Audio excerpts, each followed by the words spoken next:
merupakan ujian untuk keimanan dan ketakwaan kita. Di sini tingkat ketaatan seorang hamba benar-benar mendapatkan cobaan. Saat ini tentu bentuk ibadah korban kita adalah berupa hewan ternak, dengan tujuan nantinya akan dibagikan kepada saudara-saudara kita yang kurang mampu, sebagai wujud persaudaraan, solidaritas, kebersamaan antar sesama umat muslim. Selain itu, ibadah korban juga bertujuan untuk menjaga fitrah umat muslim agar tetap suci, serta memberikan dorongan untuk bekerja dengan lebih giat agar dapat menunaikan ibadah korban pada kesempatan berikutnya.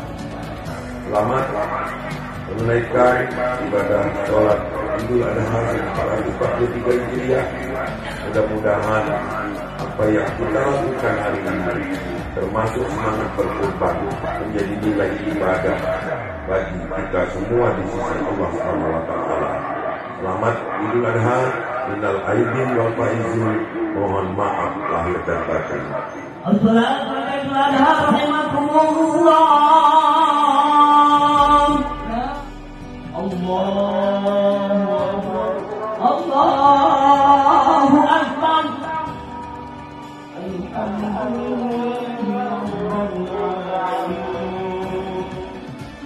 Allahu Akbar.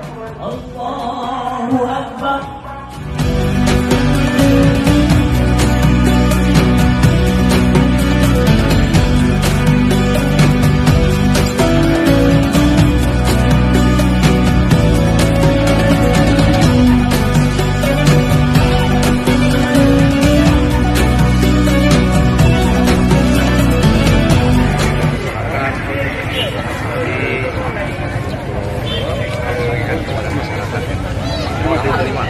Terima kasih saya atas nama pengurus Masjid Palembang dan masyarakat di sekitar ini.